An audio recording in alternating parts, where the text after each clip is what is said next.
How can we set up our students for successful independent writing? How should we approach the tensions around the science of reading?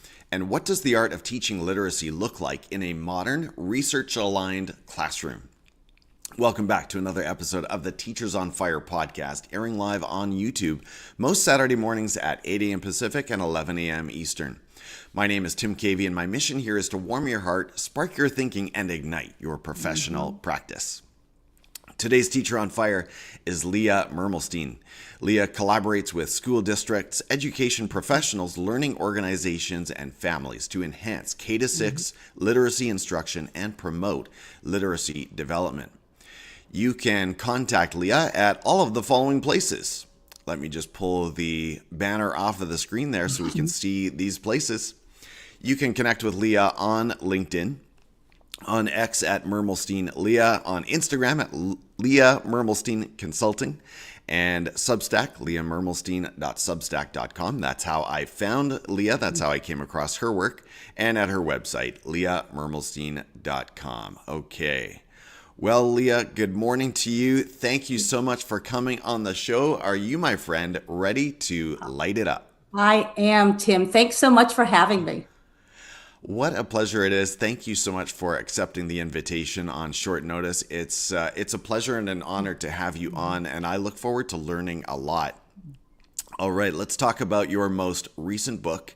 It's called We Do Writing. It's been out for a few years now. Tell us, Leah, what do we need to know about the gradual release model in order to set our students up for successful independent writing? Great. I love the question. So when I travel to schools, most folks have heard about the gradual release, and they think of it, when I hear people talk about it, they say, yes, it's I do, we do, and you do. Sounds super simple, right? And as we know with anything in education, it's not.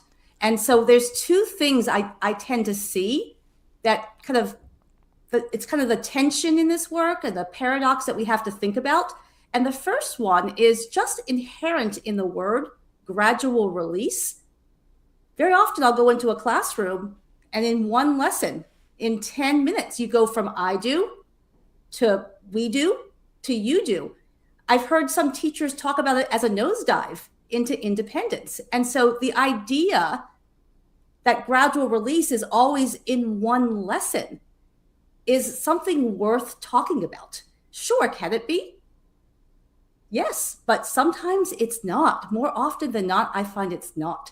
So that's one thing that I think is super important to talk about when we're talking about the gradual release, which is baked inside my book.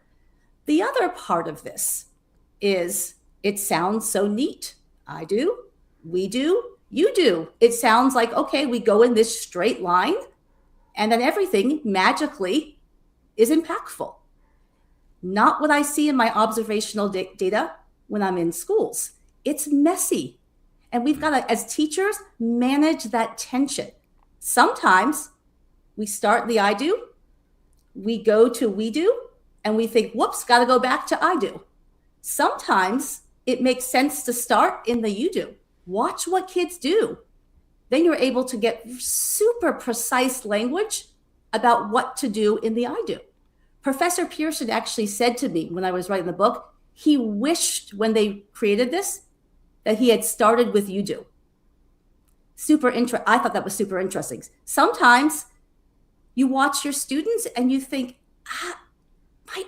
based upon my professional judgment, I think they're going to understand this more deeply if I start in the we do. So this process can be linear. Here's the paradox. It can be, but sometimes it's not. Would you say, Leah, that most teachers probably need to spend a little bit more time in the we do? Absolutely. So my whole book, the focus is lingering longer in the we do. And because more times, not always, but more times than not, students are under practiced. They don't have enough practice to do this on their own. And when we talk about that idea of transfer is bigger than just doing this 10 minutes after my teacher teaches this in a very controlled situation. Being able to do this means being able to do it over and over and over again in different kinds of situations, in situations that are less controlled. Now, I say all of that, and I can hear some folks saying, here's this, part of all of this is inherent in what's the dialogue we're having? Because I can imagine, as I'm saying this, I can imagine some educators saying, no, the problem is our kids are over scaffolded. And they have a point. So here's that paradox. And my feeling is we're not trying to resolve this. We want to talk about this. It is true. Sometimes we stay in the we do way too long, and kids could have done this way before. And so we don't need to resolve this. We need to keep talking about this. Teaching well means managing constant tensions, not solving them. That was something you wrote. In a field of either or thinking around the science of reading, how do you help teachers embrace the and instead? It is hard work, is all I can say. And we need more people in this conversation. And the word I'm thinking of, we need to be courageous about this conversation. And these conversations are messy, but there's 3 words that come to mind when I think about how do we have positive conversations that are messy. And the 3 words I'm thinking about are specificity, and I'm going to tell a story afterwards. Specificity. We need to be specific and not talk in kind of vagueness. We need to come into these conversations with curiosity about what other people are saying. And we need to be honest. So interestingly enough, I started a new partnership yesterday with the school where I think, I'm not positive because the conversation never came up, but my guess is they would have called themselves a balanced literacy school. Lots of conversation right now about balanced literacy versus structured literacy. And I'm starting this new partnership. What did I do? I shared research. I shared research around writing about reading, what folks like Steve Graham are talking about in terms of the influence that writing has on reading comprehension. I shared the research around systematic phonics and the need to have explicit instruction and having a scope and sequence. And next to that, the way I was specific, I didn't just share that research. What I did was I shared specific stories, what I would call observational data. Some folks are calling this anecdote. I think that flattens it. I think it's observational data, very specific stories and examples from the field where they could see the results of systematic phonics. They could see the results of writing about reading. So there's that specificity. Now, the curiosity part is I asked them questions about their context. They asked me questions because where we are in our journey and what our school looks like, it matters. So there's that there's that curiosity. So I wasn't trying to win the argument. We were trying to understand each other. And then honesty. We talked very, very openly about the tension, what was difficult. That was the elephant. Rather than hide the elephant in the room, we talked about it. So for example, they talked about their concerns about writing about reading overtaking choice writing because they have the receipts to show that when kids are writing about choice topics rather than writing about reading, they have the receipts to show it was impactful. So rather than hide that or try to put that underneath and say, that's wrong, I'm right, we talked about it. We also talked about another tension. When we're talking about systematic phonics, they talked about kids who were coming into kindergarten already reading. How are we going to handle that? So those are honest conversations. And so rather than pretending like those things don't exist, those tensions don't exist. We talked about them and we're not trying to resolve them. They're never going to go away. That's always going to be there. And there's that honesty. So those 3 words, specificity, when we're in conversation, we have to be specific. We can't just say, this is what I believe and believe me. We have to give specific examples from the field. We need to be curious about other people's journey and be curious about, they probably have something to teach us. And honesty. We need to not avoid those elephants in the room. And I'm going to say something that sounds a little loosey-goosey, but maybe you can help me word it better. But I think we need to come to these conversations with love rather than dominance. We're not trying to win. Sometimes when I look out in social media, it's like people are trying to win the fight that structured literacy won. We are going to keep having a pendulum swing if we try to win. What we need to do is come with love for the learning, love for the students.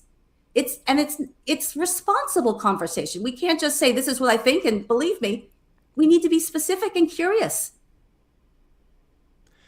So good. Curious, not furious, right? Yes, curious, not furious.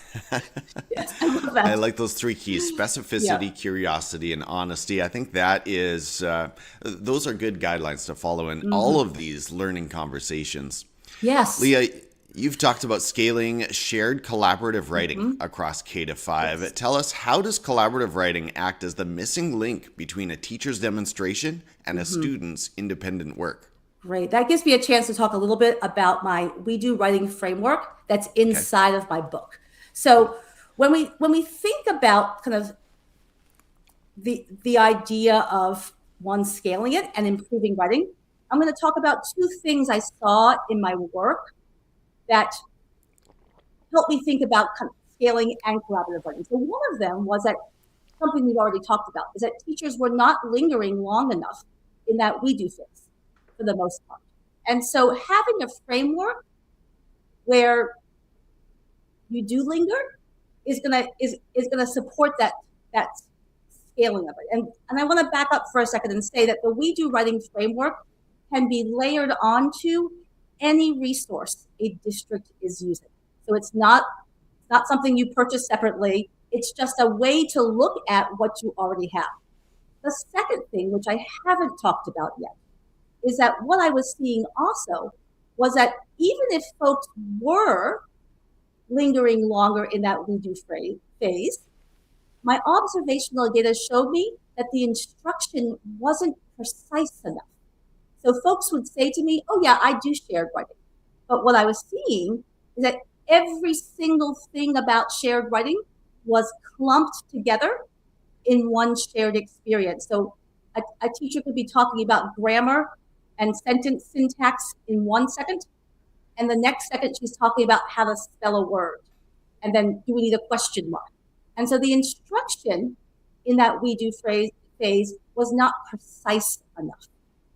So what I tried to do in the we do framework is come up with 9 different types of collaborative / shared writing that is super precise, and you pull each one out depending upon what your students are showing you or what you need inside of your curriculum. So for example, one very precise type of collaborative writing would be collaborative writing where I'm working on sentence level syntax.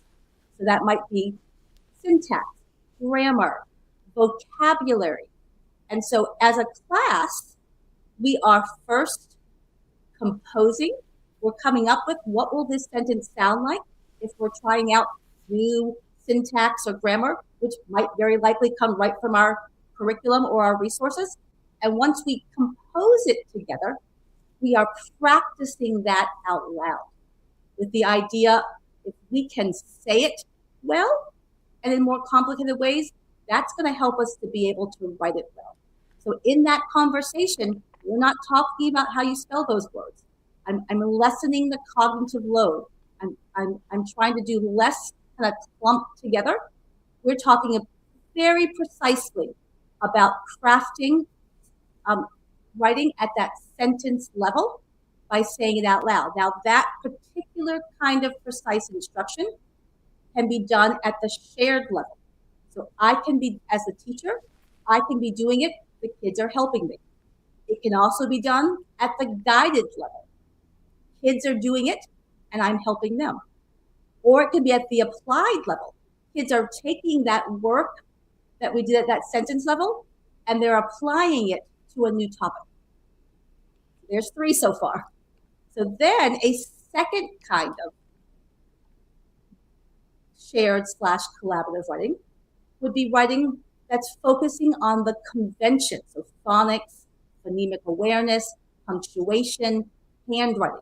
Now the conversation is completely different. I'm lessening the cognitive load because we're not talking about sentence syntax and vocabulary. And so we're doing that by perhaps writing a sentence together that has the phonics that the teacher had worked on in the weeks prior, let's say. And the kids are stretching those words out, they're saying it. And again, I can do that at the shared level where I'm doing it, they're helping me. We can do it at the guided level where they're doing it and I'm helping them. And we can do it at the applied level where the students are doing this in a less controlled topic. There's 6. The last 3 would be where I'm deliberately putting together sentence syntax and conventions, and I'm asking kids to put it all together. And that's Kelly Cartwright. When I was in conversation with her, she's one of the authors of The Active View of Reading, and she has they have a similar thing when they talk about the active view of reading, which is the bridging process. And she kind of likened it to, I can tap my head, okay, I can roll my belly, but the second you ask me to do both, that's harder. So if you think about this kind of third kind of shared and collaborative writing, is we are guiding, we're helping kids as they, rather than saying, go do it by yourself, tap your head, roll your belly all by yourself, we're saying, we're going to kind of do this with you as you tap your head, roll your belly, and we're going to do this with you. And again, I can do that in 3 different levels of support. I can do that with shared support. So I'm doing it, they're helping me. I can do that in a guided way. They're doing it, I'm helping them. And finally, they can be applying that and doing it in a new topic. So what I've tried to do here, again, the We Do framework, doesn't matter if you've created your own curriculum in your district, if you have a curriculum, if you're using resources, this framework will help you make very precise decisions about what you're teaching in that shared writing experience and the level of support your students need on any given day. Deborah Rose is here on YouTube. She says, hi, Leah. Curious, not furious. She says, we do writing framework. I missed the earlier session. Can you indicate its parts? I think for the sake of time, we might just press on for now. But Deborah, I'd encourage you to go back and rewind the tape there. And she says 9 collaborative paired writing. So, well, great to have you with us, Deborah Rose. Really appreciate that. And Leah, next question for you. You said that while the science of instruction is vital, we can't forget the art piece. What does the art of teaching reading and writing look like in a modern research-aligned classroom? Yeah, another wonderful but hard question that I hope we all keep talking about. So for the sake of trying to be super clear, the word that keeps coming to my mind is strengthening teachers' judgment from the starting. So the art comes from being able to know when and how to support students. You know, and this conversation about research, there is research to support lots of different things. And you can be doing something in your classroom that supports one area of research, but doesn't support another area of research. And part of it is making a decision about which research to let guide you at which times. So this idea of teacher judgment, well, how do we work on teacher judgment? And I'm confident that part of working on teacher judgment, and I look at this is evergreen. This is something that was important when I first started doing this work. I don't even want to say how old I am. When I first started doing this work, and will continue to be important for as long as I do this work, is teachers being in classrooms together. That's a big part of the work I do is I join teachers in the classroom, and I'm coaching, and we're talking together both in the classroom and afterwards. We need to be able, if we want to strengthen teacher judgment, because teacher judgment doesn't mean, here's that tension. People will say, we should trust teachers. Well, kind of, but we also have to work on teacher judgment. It's not just a matter of you're a teacher, because sometimes, listen, when you shouldn't have trusted my judgment my first year of teaching. I didn't know what the heck I was doing. But we need to strengthen teacher judgment. So how do we do that? We go into classrooms. We work with kids. We ask questions. The questions I ask when I'm in classrooms are super simple. They're the same every single time. We say, what are students learning? How do we know?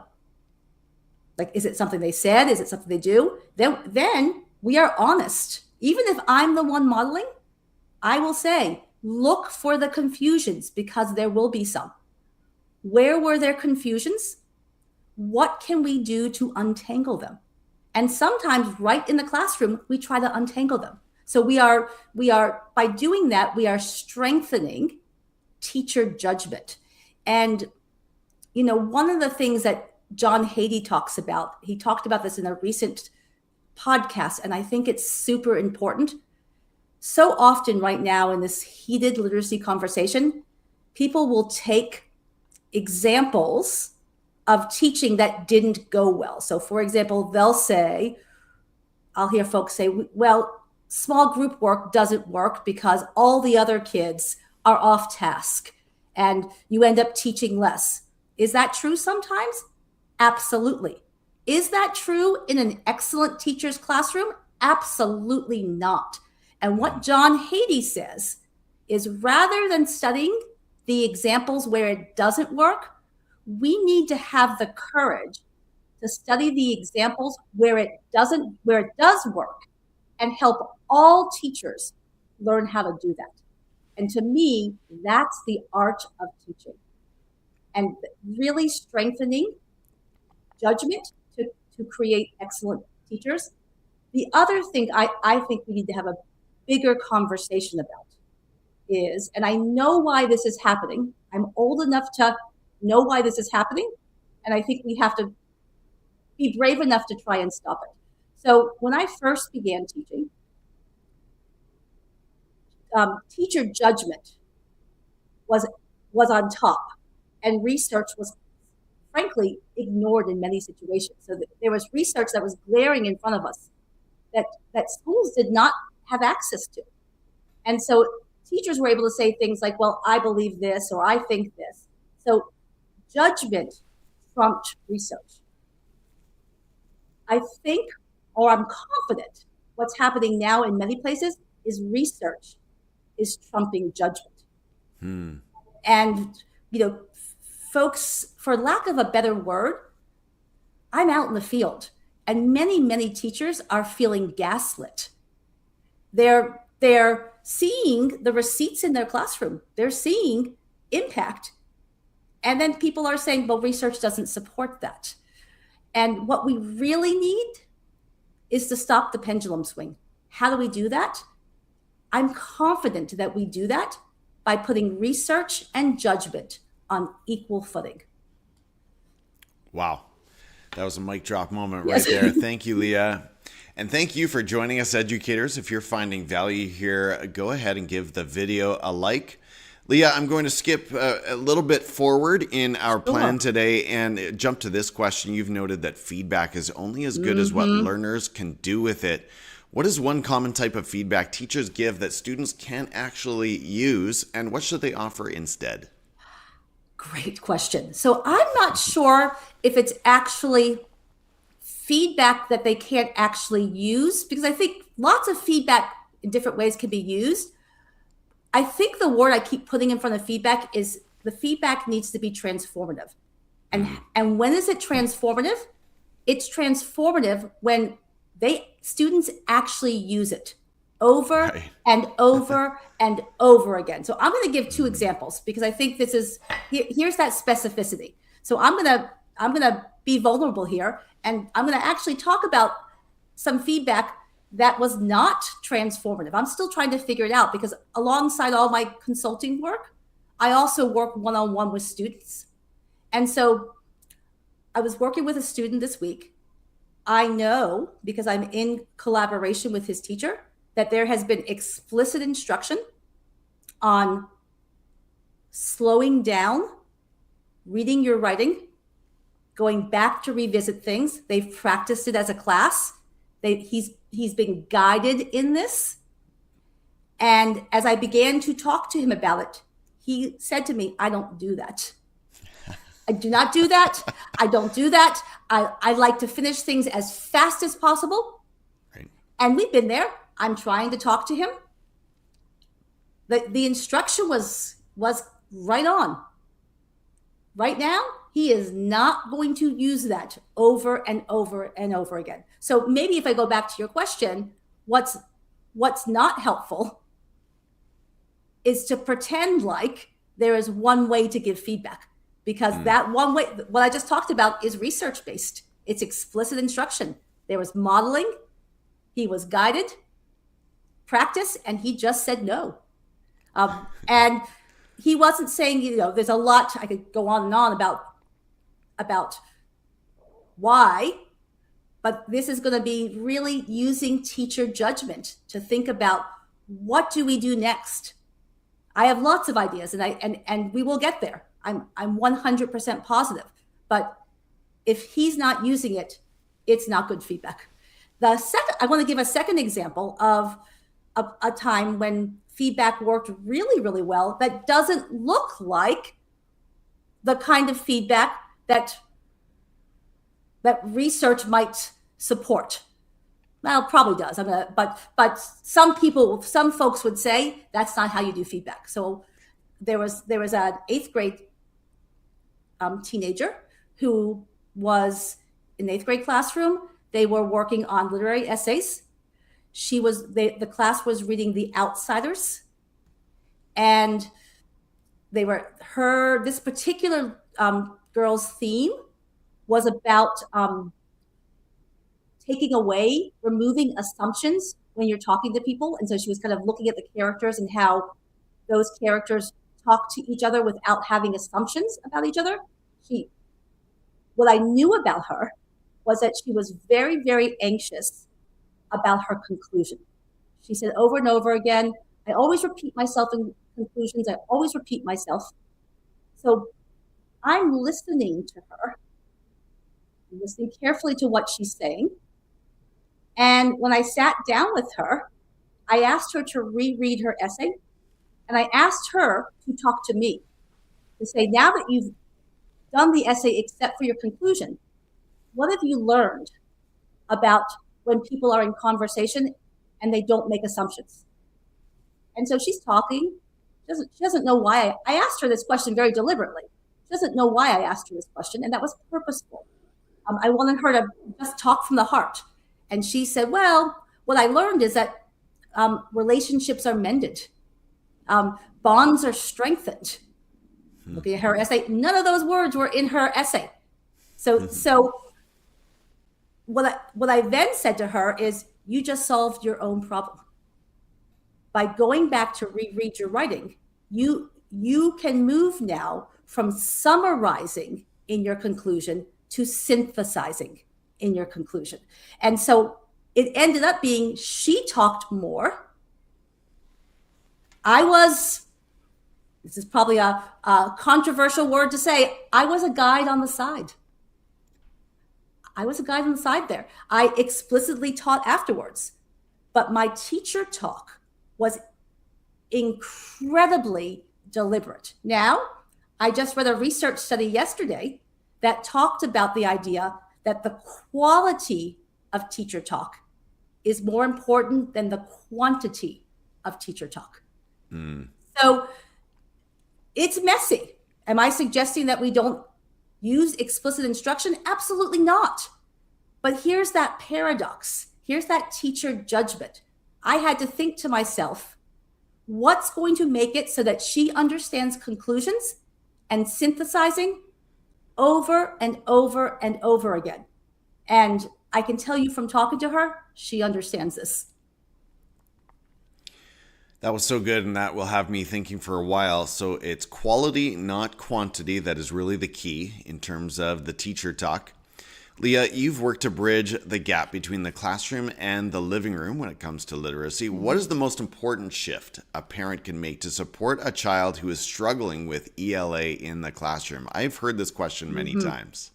Well, as part of what I do is I work with children who are stuck. And it's been fascinating to see which students make the fastest progress. And I am confident that the students who make the fastest progress, what is happening is teamwork between the teachers, the educators, tutors like me, parents, and the child. So if I look at, I'm thinking about one student in particular now who has made insane progress. I mean, I could almost tear up thinking about him. Just insane progress. And I know it is because of the teamwork. I am in constant collaboration with the teacher. And so the work I'm doing it's not siloed. I'm trying to make sure that I'm working. So the teacher is studying the Civil War and they're reading a book about Abraham Lincoln. So I'm not doing a separate assignment. I'm of course I'm doing some work on foundational skills that's not happening in his classroom, but I am reading that book. I'm giving him comprehension strategies within that, and I am pulling out vocabulary. So I'm there. The family works hard to ask me questions, ask the school questions. I'm very often, 2 or 3 times a year, we're on the phone together. It is that teamwork that made for that fastest acceleration. What do you say to the families who can't find the resources or the means or the people to establish that teamwork? I'm just curious about some of those families that are facing those challenges. Yeah, it is challenging. I mean, one of the services I have started to offer, because I know it's so hard to find that, is I actually have a family toolkit that is based upon the science of reading, so that folks can go in there if they know their children need some work on phonemic awareness. There's activities in there. There's questions asked the schools. There are vocabulary activities. So really the family toolkit takes everything I've synthesized about research in the field and the kind of practice that kids need. And I've created a tool that is super easy for families to use. That's actually where I'd like to go next. And first, I'll just say, if you're ready for more conversations like this, Teachers on Fire, make sure you subscribe on whatever platform you are listening to or watching on. Leah, as we start to land the plane here, you're offering so many great resources to teachers and districts, including literacy toolkits. I think you just mentioned one. Yes. Personalized coaching and a 5-week learning experience on the 10, let's bring that back, on the 10 writing essentials. Tell us more about what teachers and districts can reach out to you for right now. Wonderful. So like you said, I've got lots of different kinds of tools for families and teachers in schools. So I have a teacher toolkit for folks who are, it's kind of like, it's inside my brain, everything I've ever thought about around the science of reading and writing. Okay. I've got self-paced workshops, so that if you're looking for an hour-long workshop on writing, I've got those. I've got mentor texts. I also offer literacy services where I have partnerships with schools. I go in coaching. I do virtual coaching sessions. I support folks in both curriculum writing, kind of looking at your resources and turning those resources into curriculum. I support reflecting upon your current curriculum. And my service I am just super excited about now, the one that you mentioned, is I am starting a writing cohort, which I'll offer it 3 times per year. And it's really going to dig into the 10 essentials of impactful writing instruction, the tension between them, and how to leverage those essentials to craft exciting and rigorous curriculum from the resources you have. And then finally, I offer keynotes within all these topics to help inspire and ignite that passion. Well, teachers and building leaders, district leaders, I can't think of anyone I've ever had on the program more qualified to revitalize your literacy instruction, your literacy program than Leah Mermelstein. So make sure you check out her resources. And speaking of that, Leah, as I put something up on the screen and as we continue to share for the audio-only listeners, yes, where are the best ways for them to reach out and connect with you, or what are the best places? Best places, definitely Substack. I'm writing on Substack at least once a week. So Substack, right. Leah Mermelstein. I have a very active Facebook page. So Leah Mermelstein Consulting, super active Facebook page there. And definitely check out my website, because my website has some free resources as well. I have about 6 or 7 webinars on there. I've got some articles on there. So those are probably the best places to reach out to me. And of course, my email, always love to get email, leah@leahmermelstein.com. Sounds good, Leah. Again, I want to thank you so much for the time that you shared with the podcast today. This conversation has been inspiring. It's been encouraging and uplifting when I think about the possibilities of literacy growth. Sometimes we only hear the negative news and we don't hear about the growth happening across the country. So thank you so much for everything you shared. Teachers on Fire, I'm your host, Tim Cavey, and I'm so grateful that you too decided to spend some of your day listening to this episode. I hope that in some way the content you heard today from Leah Mermelstein sparked your thinking and ignited your practice. And I'll meet you next week right here on the Teachers on Fire podcast. Take care, everyone, and have a great week. Bye-bye.